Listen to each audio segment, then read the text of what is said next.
You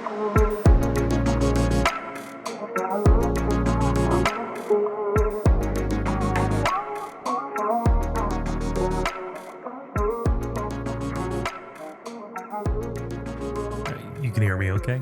Yep. Can you hear me okay? Yeah. Well, welcome back. It's nice to be back with you. It's been Likewise. so long. Actually feels like a long time. A friend of mine had a conversation with me on Friday evening, and he actually was asking to make sure everything was okay.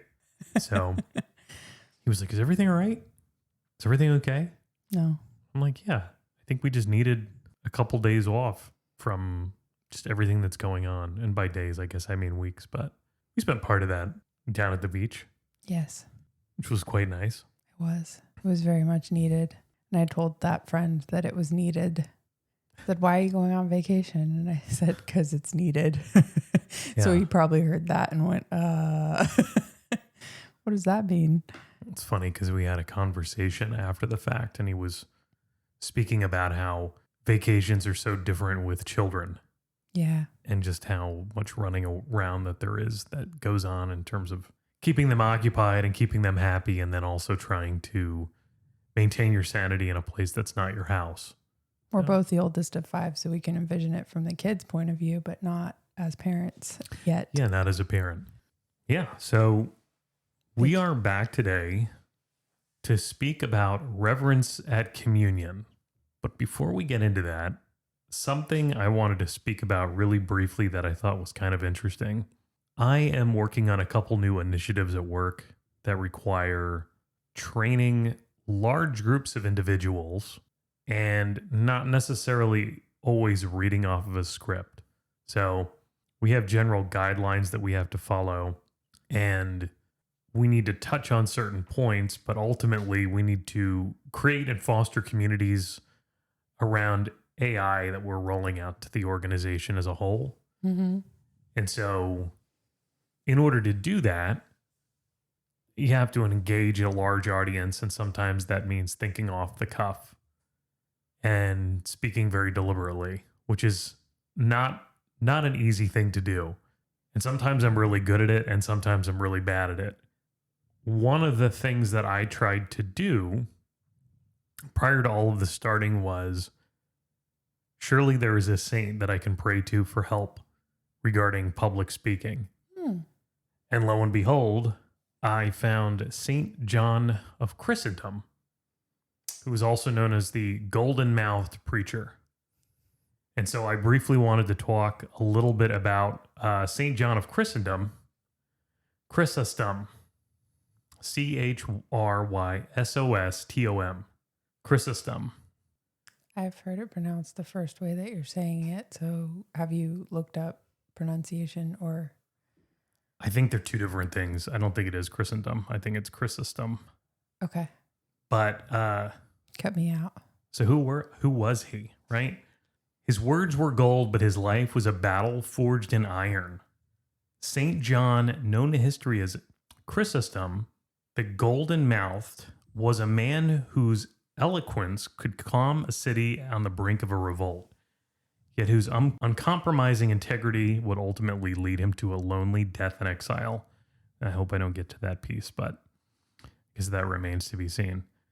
A prominent early church father and the Archbishop of Constantinople, John's dramatic journey took him from the heights of influence in the Roman Empire to the depths of persecution. His unwavering commitment to his principles brought him immense popularity with the common people, but also set him on a collision course with the most powerful figures of his age. Apparently, I should have prayed to him before we started this because I need it. You're fine. He was born in Antioch around 347 AD and was raised by a devout mother after his father's early death. He received a classical education in rhetoric under Libanius, Libanius, preparing for a legal career. In his early 20s, he turned to Christianity. He was baptized around 368 and studied theology.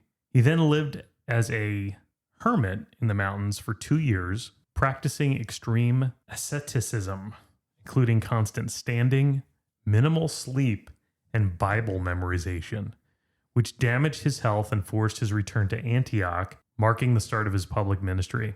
He was ordained as a deacon in 381 and priest in 386, and preached in Antioch's Golden Church, focusing on practical morality, social justice, charity, and critiquing the wealthy.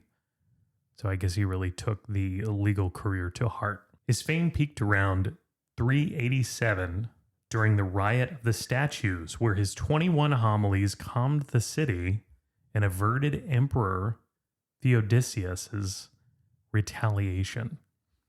It solidified his reputation and led to his summons in Constantinople. He was appointed as Archbishop of Constantinople in 397. Against his wishes, John reformed corrupt clergy lifestyles, redirecting funds to aid the poor and build hospitals. He also preached against court excesses.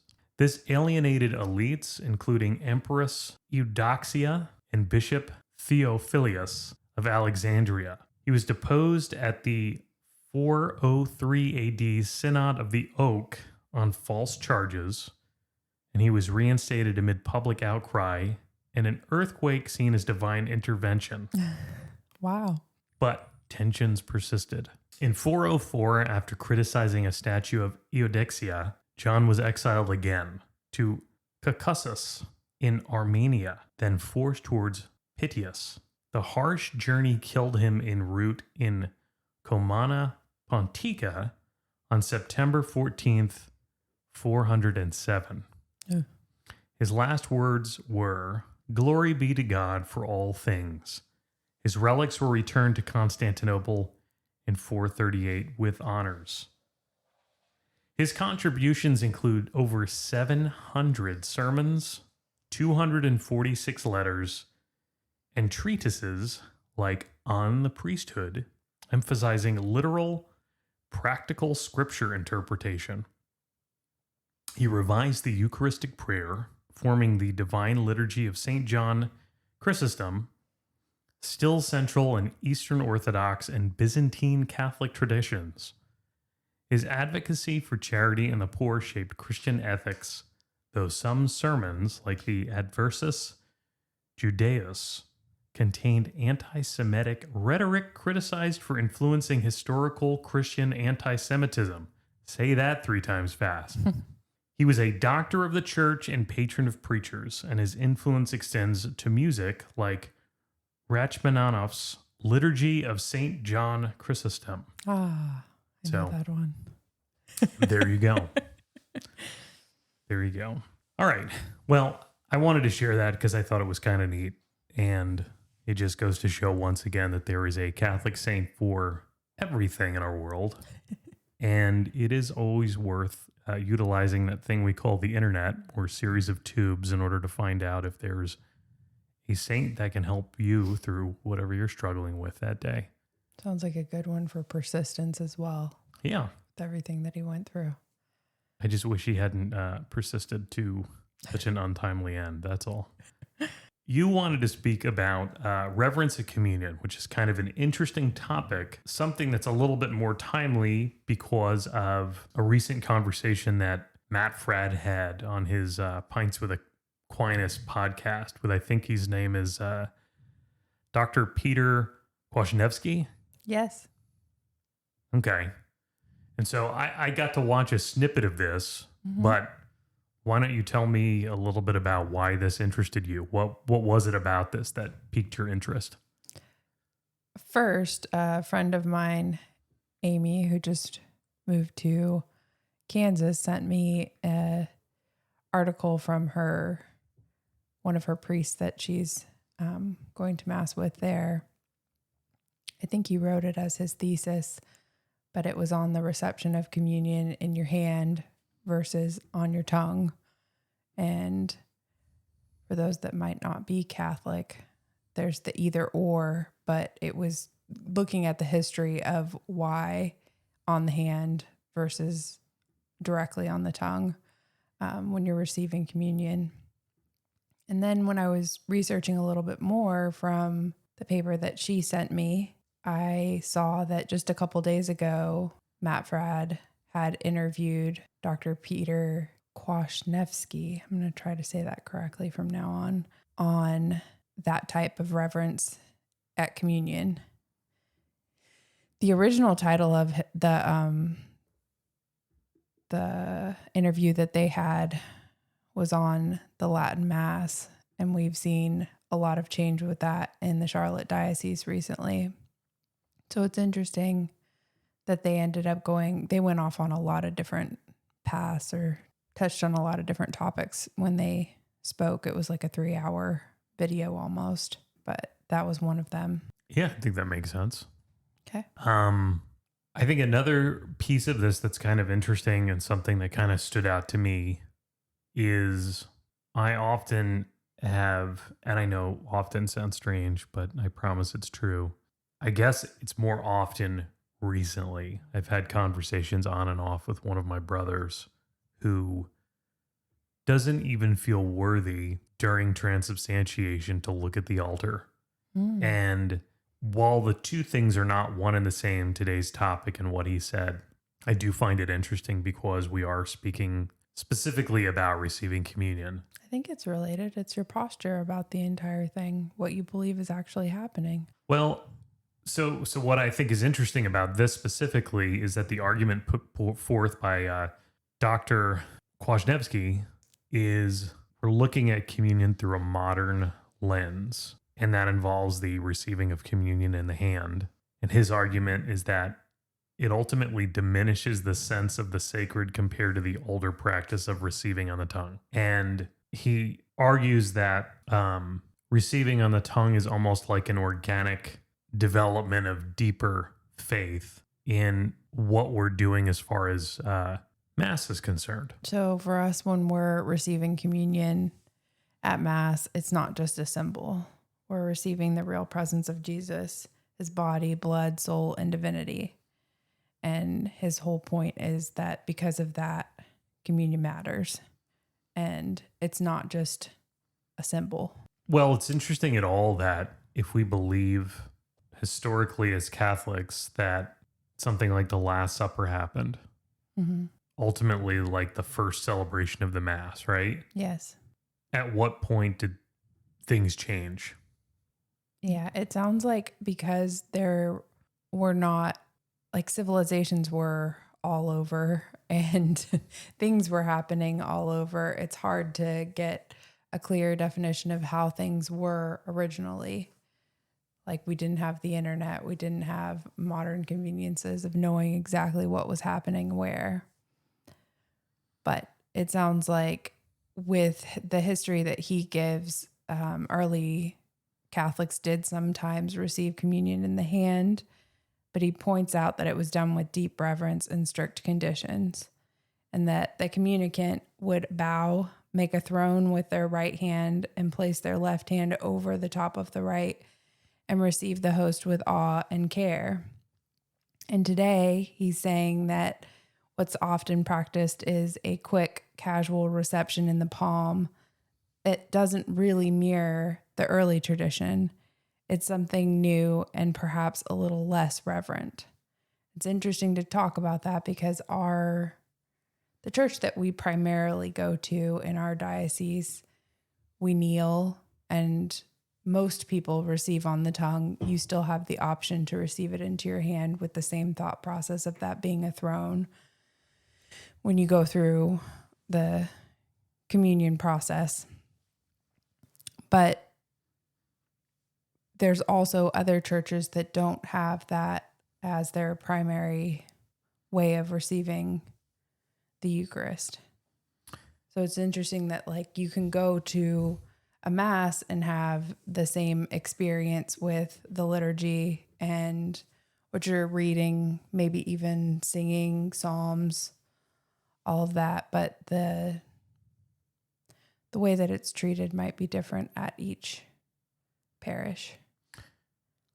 Well, I think it is treated differently. It is interesting, even if you go to a large church and there are lay people giving out communion, I've witnessed in my time individuals that even if they're not in line for the priest, Hmm. they'll switch to the line with the priest, Yeah. or the individuals receiving from the layperson do prostrate themselves, get down on their knees, Yes. and ultimately receive, even if there isn't like a kneeler or some way that Communion that's set rail. up specifically. Yeah. Some places there's a communion rail. Some churches there's not. And you can kneel directly in front of the person who is giving you communion. But I think what makes sense about that to me and why it's important is it does indeed signify the real presence, right? The Eucharist is not just a symbol, as we've talked about in the past. The Eucharist is really body, blood, soul, and divinity. And so acting in a state of reverence, I think it does help even psychologically to some extent get us into a mindset of respect and belief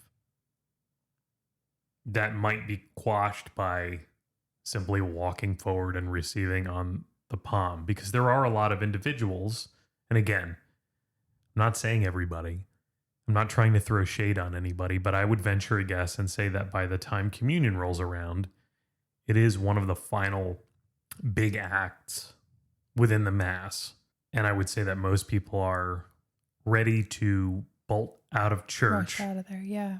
right after receiving communion. And they're probably thinking about that as they're going up to receive rather than focusing on the fact that a miracle just occurred and they're going to receive Jesus' body, blood, soul, and divinity.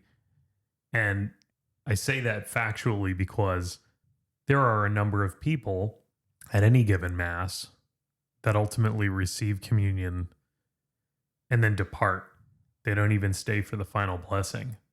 For those that might not be Catholic, there's a final blessing at the end of Mass. And then that's usually after the priest exits the church. That is when it's appropriate to leave. Right. I mean, I guess I should So say this is like leaving 10-ish minutes early. after communion occurs, normally the priest and deacon and altar servers spend, I wouldn't say considerable amount of time, but they're reverent about cleaning all of the holy vessels that body and blood of Christ are in. Mhm. Right? They should also be treated with reverence. And as kind of a public act, the priest and the deacon cleaning all of those vessels. And then once that occurs,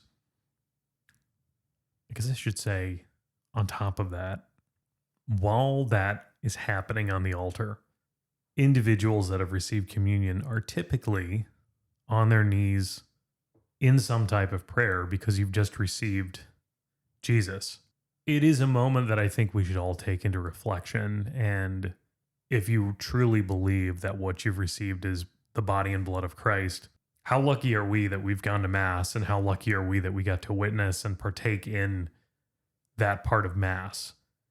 And I think that by leaving Mass early or simply going up and receiving communion, thinking about the next thing that you're going to do, is just a little dismissive of the act that's going on behind the altar. So In thinking about this topic, I kept thinking about that. Our society right now is like, I want to do this thing now, now, now, now, now, and on to the next thing, on to the next thing. And I do think that by attending Mass and trying to stay centered in what's happening in the moment and take things in versus letting your mind drift off. I mean, it is like a form of meditation in a way of meditating on Christ, but it is an opportunity to slow down and to actually have that encounter right.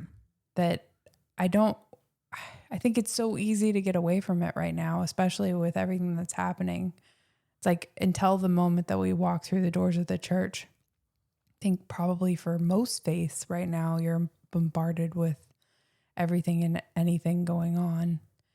And like you just said, it is a miracle that we experience. We believe that it's a miracle that we're experiencing, and we're with the mystical body of the entire church experiencing that.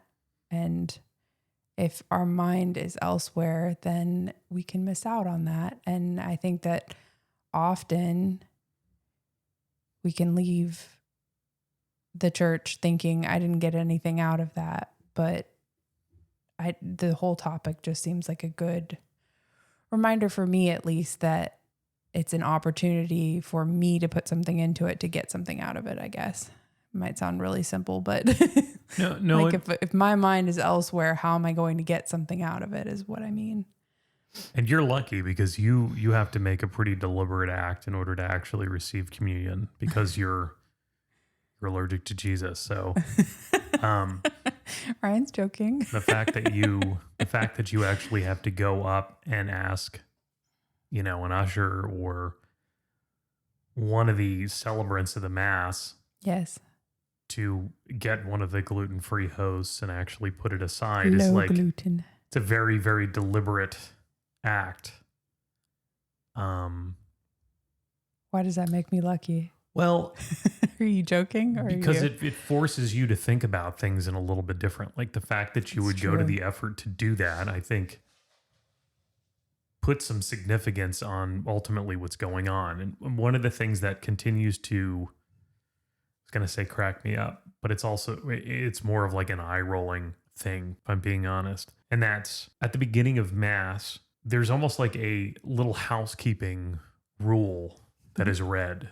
And it's said almost like a prayer, which I think is kind of funny, but it's so silly that we have to say, quiet your minds, your ears and your hearts, and silence your cell phones.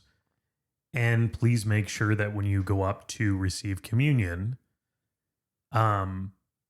you eat the host in front of consume the host in front of whoever is giving it to you, whether it's a lay person or one of the clergy. But yes, like if you really wanted to just make sure that happened, then the rule would be you need to walk up to the communion rail, kneel down, and receive it on the tongue. Yep. I just think that it's silly that we have to tell people that. But again, we also live in an age where weird things are done. Yeah. That, unfortunately, so that has to be read is unfortunate. I think even if we didn't do it that way from the beginning, like even if we received in the hand, it seems most people's points nowadays is that it evolved over time as a deeper reverence for what was actually happening.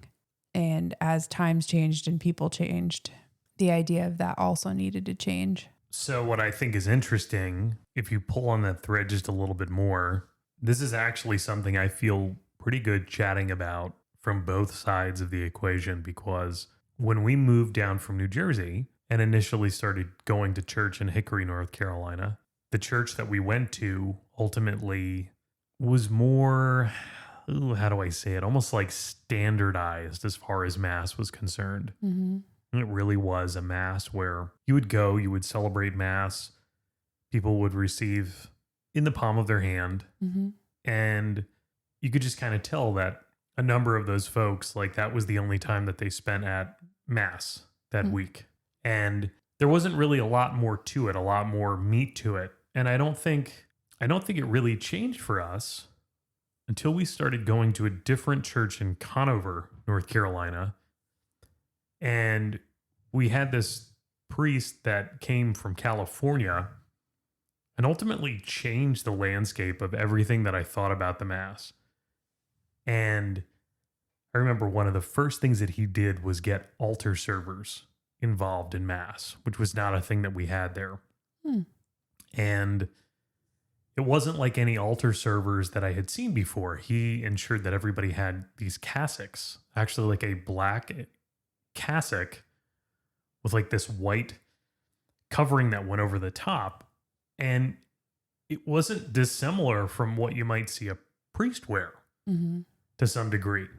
But up to that point, I had only ever seen altar servers wear like that white alb, I guess you could say. So it was interesting to see. Part of the mindset change. I think that's part of it. Can happen. it's like a deliberate act of getting more dressed up Yes. to assist in helping the priest with mass. And I think that's also where I first started to hear that after mass was over, the St. Michael the Archangel prayer Mm. and the inclusion of seminarians in mass. Like, this is all new stuff to me. I don't think I had ever seen a priest before who had seminarians around, and just Okay. all these like beautiful things during mass, like people were receiving while kneeling, and incense Yeah. around both the gospel and then around the altar. Mm-hmm. Again, just all of these little things that may seem insignificant, but when you think about them in the same context that we're talking about receiving communion in, all of a sudden it puts a greater emphasis and importance on what's actually going on in front of you during mass. To me, it helps me with like the ancientness of it, like connecting us Tradition. back to something that, Yeah. Yep. So seeing on both sides of the equation, it's very interesting. Yeah. And it is interesting how there are different parishes that practice things differently. And as much as I might have one opinion of how things should be, and someone else might have another opinion, it's almost like, would people go to mass if they didn't have the option of either or type of environment? Like at certain parishes, the music being different, the reception of communion being different, maybe the whole atmosphere can be different at each parish. Well, I almost look at it like layers, right? I mean, if you think of it as a almost like a circle in the middle that is like the traditional mass, Yes. and then like the circle outside of that might remove things like traditional Catholic music versus New Agey stuff, and then the incense and kneeling to receive communion and so on and so forth. And then like a circle outside of that, like might be like a more standard, what you might see at mass when you go on a beach vacation. And some churches make more of a point to have adoration available and confession available. Some don't, in my experience. And then if you maybe like have another circle outside of that, maybe you could almost think of it like when we were all living through COVID, wondering if we would ever be able to go to mass again. Mm. You had the mass by way of television. Yep. Which is like so far removed from what's going on. And I almost kind of think of it like distilling water or something like that. Yes. It's like, at what point does it stop becoming the thing it was originally supposed to be as you water it down? Maybe distilling water isn't the best example, but Some of my Protestant friends didn't seem like they understood not being able to receive communion during COVID as well. right. And like, oh, well, it's nice to be able to stay home and be in my pajamas and watch whichever pastor, or for us, any priest. They were basically trying to say that. And that was hard for me because it's hard to explain without being able to take someone with you to mass and say, this is what happens. And this is why it's important for me to be there physically. Agreed. And My whole week feels thrown off when we are sick and have to watch TV mass, or yeah, during COVID when all of that was happening. I think it was a persecution for a lot of people for a lot of different reasons. Even if it's looking at it not from a Catholic faith, they lost their community and the people that they would see every day and all of that. But the difference for us, I think, in being able to receive the Eucharist and be in that communion with Christ is a lot more heavy when that's taken away, I guess is a good way to say that for me. But it was like a weight that I was carrying around. I think it's unfortunate that had to happen. maybe even had is the wrong word, but I think it's unfortunate that that happened because I think sometimes once you make something okay for a little while, it's hard to put the genie back in the bottle. Yep. I kind of think of it in the same way that I think of the return to office mandates that most of the organizations and companies have around the United States. During COVID, it was mandatory that everybody work from home. And little by little, many companies throughout the country have asked their individuals to return to office 3, 4, 5 days a week. And while I agree that that's normal, it's arguably not anymore because I it was was gonna okay say, at one point. Was normal. It really was normal. That was normal. Now, is there really a normal since COVID? I agree. I would argue there's not. And I don't mean to belabor the point, but I do think that there was something lost in that. And I do think that there's something that probably will never be regained in terms of community. Yeah. People have just learned to function independently. And I don't necessarily think that that's a good thing. And the same goes for the way in which we celebrated Mass during COVID. Because we essentially said it was okay to watch a televised Mass and spiritually receive communion. And I hate the fact that we did that because it's almost like throwing something into the air. And you'll have people argue that, well, we did it once. Surely it's okay. Yeah. From time to time, I can do that. Yeah. And I don't necessarily think that that's true. And if I take that point and maybe make it a little bit more defined, at what point, when you get through those circles that I was talking about earlier, do you distill Mass and, more importantly, receiving communion to a point where you're really not receiving communion anymore? It's a rhetorical question. I don't really have an answer for it. My point is that is what differentiates us from other Christian faiths. Like our original, I always try to become thoughtful about it because I am worried about offending other people, but Catholicism is the original Christian faith. The others broke off from us and practiced different versions of that. And then to see it wrapping around to that type of version is painful. I mean, it is like a fracturing in some way, shape, or form. Yeah. When I think about communion, though,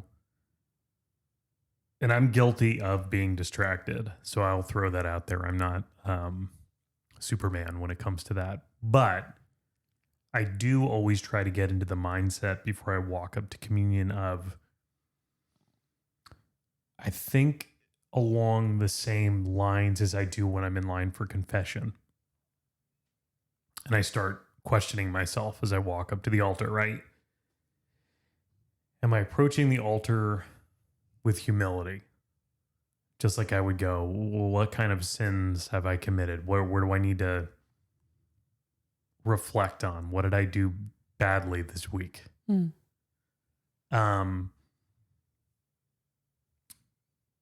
the gestures, like where my hands are, do they really show that I believe that I'm going to receive the body of Christ? Mm-hmm. And at any point while I'm walking up to the altar, do I really try to pause and reflect on what's really happening on the altar? And it's not always easy because, I see people in the front row or the row 2 ahead of me getting up to go to communion, and my mind is fixated on, okay, I'll stand up in a minute. Okay, I'll stand up in a minute. Am I going to go left or am I going to go right? Which way does our row go? I'm thinking about things like that when all I really want to do is reflect on wait a second. Transubstantiation just occurred and we're going up to receive communion. I should be more focused on that thing rather than the person shaking hands with the usher talking about the football game that's going to occur, Yep. in a couple hours. So maybe there is something to this argument about how we receive communion. Even if it just forces us to truly think about how we're approaching the altar and thinking about communion during Mass. On that same theme, I found something from Catholic Answers in regard to Saint Cyril of Jerusalem. I guess he is quoted a couple different times in regards to how the Eucharist used to be received versus how we receive it now. And there's a practice that is quoted from time to time. It looks like it's called the Mystagogike. Is that how you say that? Catechesis? I don't know. MystagogicAe. And he's quoted as saying, coming up to receive, therefore, do not approach with your wrists extended or your fingers splayed, but making your left hand a throne for the right, for it's about to receive a king, and cupping your palm so to receive the body of Christ and answer, Amen. Carefully hollow your eyes by the touch of the sacred body, and then partake, taking care to lose no part of it. Such a loss would be like a mutilation of your own body. Why, if you had been given gold dust, would you not take the utmost care to hold it fast, not letting a grain slip through your fingers, lest you be by so much the poorer? How much more carefully, then, will you guard against losing so much as a crumb of that which is more precious than gold and precious stones? End quote. Not too much different than what we chatted about before we left for vacation. Exactly. When we spoke about transubstantiation, even the smallest particle being a piece of the body and blood of Christ. Exactly. I think that's interesting. And it's interesting because he's talking about the reverence of receiving it in your hand and the thought process that should go through that. But then I think what I'm understanding is you and I are taking that a step further, and society took that a step further of, wait, we can make this even more succinct. Right. Coming directly from the priest onto the person receiving tongue. So it goes on. This passage is often cited to support the modern practice of receiving Holy Communion in the hand, with adherents insisting that Cyril's testimony roots the practice in antiquity and thus makes it more respectable than communion on the tongue. But Cyril's description differs from the way Holy Communion is received in the hand today.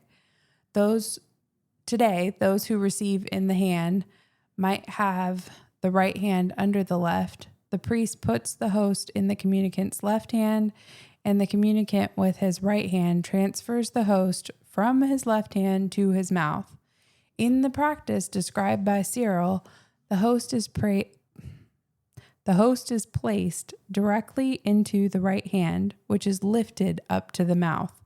There's no picking up of the host with the fingers, nor is there the curious practice, as Cyril notes, of the communicant touching his eyes with the host.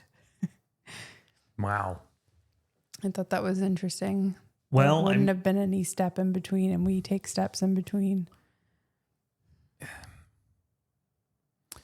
Can I kind of go back to something that I said earlier regarding like the silencing of cell phones and consuming the host in front of the communicant or clergy?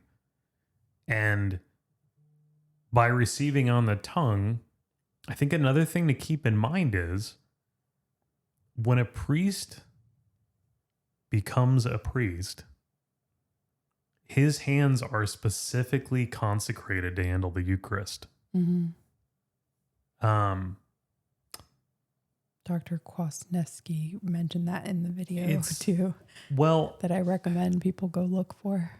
it's a specific visible sign, though, that the sacrament is sacred.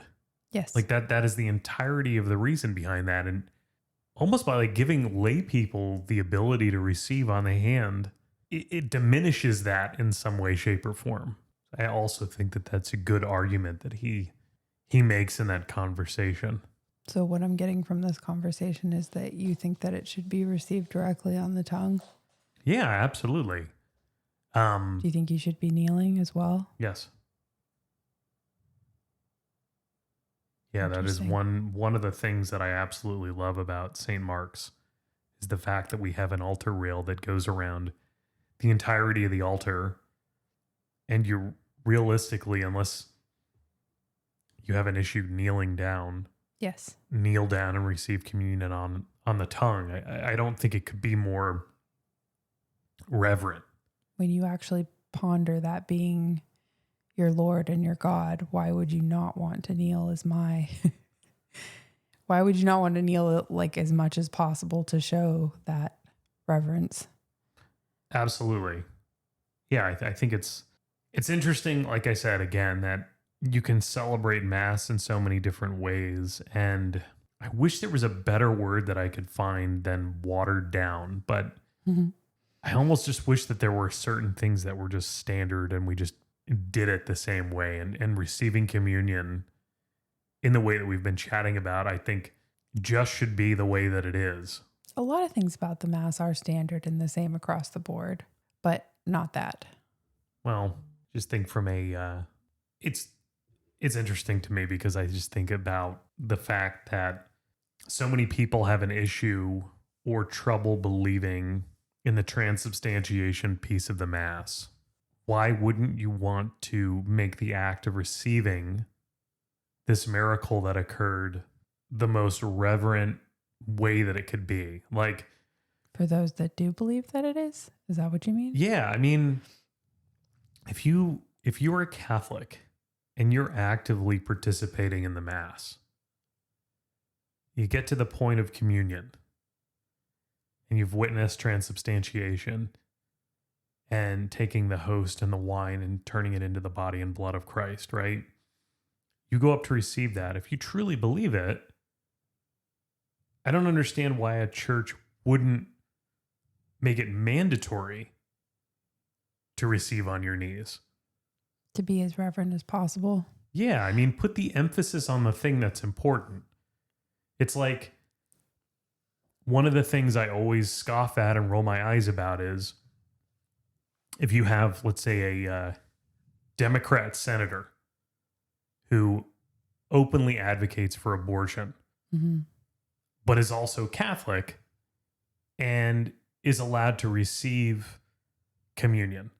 Now, I don't know what's on that person's soul.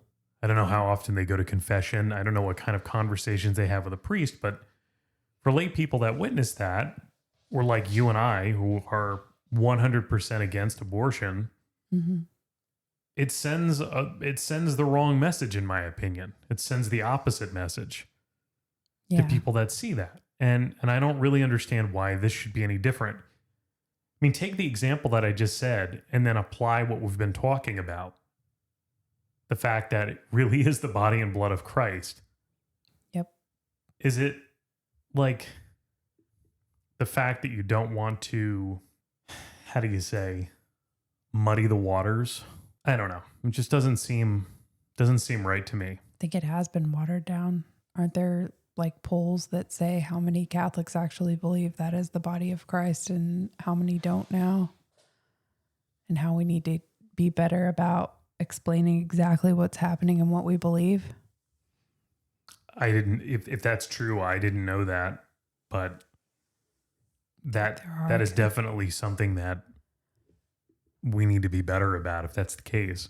There's two different studies, but there's a VNIA research from 2022 found that 69% of mass-going Catholics believe in the real presence a concept where Jesus Christ is truly present in the Eucharist under the appearance of bread and wine. And then there's another Georgetown University study that was done in 2022 as well, found that 64% of self-identified Catholics believe in the real presence. So there's a big chunk of people either don't understand or don't believe that that is Christ, body, blood, soul, and divinity during the process of transubstantiation when the priest is going through that process. Find it interesting. I think it's what sparked, was it Pope Francis or before him, to make the Eucharist more of a focus. I think one of the studies that happened, I think it may have been earlier before that. Well, didn't we just go through the liturgical year of the Eucharist too? That might have been why, because there was such a number of people that believed differently, though. That's what I'm saying. The Eucharistic Revival? Yep. Pope Francis started the current National Eucharistic Revival in 2022 to foster renewed devotion to the Eucharist. It was after polls were showing that. But I think that loops back around to what we're talking about. If we take away the reverence of what is actually happening, then it seems easy for there to be what we call lukewarm Catholicism. Yep. And people that do not believe that that is Christ. I agree. Interesting. I wonder if there's an end to the Eucharistic Revival or if it's just launched in 2022 and we all have the call to keep it going. Well, that's a previous thing we can be thankful to Pope Francis for. Yeah. Trying to make known to people what is actually happening. Remind people what's actually happening. Is there anything else you want to speak about in regards to receiving the Eucharist in this way? I would really recommend people watch the whole video, but if you don't have 3 hours to watch Matt Fradd, there's a great 10 minutes from Pints with Aquinas and Dr. Peter Kwasniewski, then watch that 10 minutes. Can we attach it in any way, shape, or form to our conversation? I can put that in our description so that you can click on it. Cool. And I'll include the name of it as well, but it's a YouTube link. So it was very interesting. And it's also very interesting to hear from Dr. Kwasniewski about the origins of the Latin Mass and basically the reverence that we should all have when we're going to Mass, where our minds should be. He has a wealth of knowledge. I had a little thing in here about him. I don't know if it's important to share who he actually is or if we should just encourage people to go watch the video. He's active more locally right now too. Okay. Like I think he just came to Charlotte to do a couple interviews with people here. Oh, I didn't know that. Yeah. He seems like a well-studied man. Do you want me to take that on and just give that brief overview of who he is? Sure. For anybody who's interested. Yeah.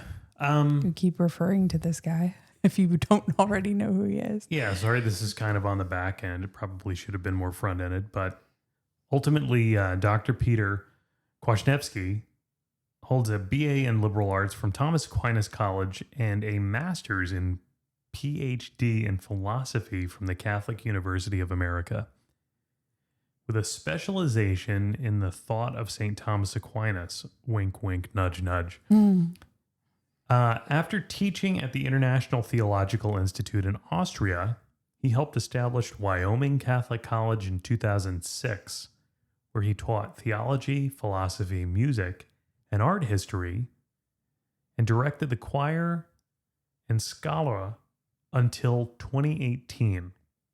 Today, he is a full-time writer, educator, publisher, and speaker whose work is seen on websites and periodicals such as the New Liturgical Movement, 1 Peter 5, Rorate Caeli, Catholic Family News, and Latin Mass Magazine. Dr. Kwasniewski has published extensively in academic and popular venues on sacramental and liturgical theology, Catholic social teaching, issues in the modern church, and the history and aesthetics of music. He's also a composer whose sacred choral music has been performed around the world. He has written or edited many books, and his work has been translated into 20 languages. If you want to check out his website, it's www.peterkwasniewski.com. And it appears he also has a Substack called Tradition Insanity. Not insanity, and sanity. And sanity. But yeah, I would check this out. I think it's a really good interview. And like Jessica said, if you only have 10 minutes, the snippet that we'll include with this is really worth your time. It's a good one. He also has a cool story about how he wasn't going to originally go to St. Thomas Aquinas College. It was, I don't know how many people, how many students there are at St. Thomas Aquinas College now, but at the time that he was wanting to go and he found out about it, it was only 100 and something students. Reminded me of Belmont Abbey, where Ryan and I met, where it's a smaller school. And originally his parents, I can't remember the state school that they wanted him to go to, but originally his parents wanted him to go to another well-known college, and didn't exactly know what was going on at St. Thomas Aquinas College. And then he gave in, said, I'll give it a year at the other college, and if it's not going well, please support me in going to Thomas Aquinas College. And it didn't go well in his first year at that other college, and he ended up at Thomas Aquinas College. But it's an interesting tidbit of where life will take you. So yeah, I thought that was an interesting part of the video as well. He wouldn't have the knowledge to share if he didn't end up there. It's just interesting. And he wouldn't have known about the college if he didn't ask around and see where he was meant to be. It's like everything happens for a reason. Mm-hmm. We hope so. Sometimes I'm like, what the heck is happening? Especially lately. All times I'm like, what the heck is happening? Oh, sorry. You've tried to take us out a couple of times. I'm going to stop talking. It's okay. I was trying to give you space. Need space. Thank you for listening. Yes. Thank you for listening. Thanks for coming back to listen to us. Should Again, we make this season 3? make it season 3? Season 3, episode 1.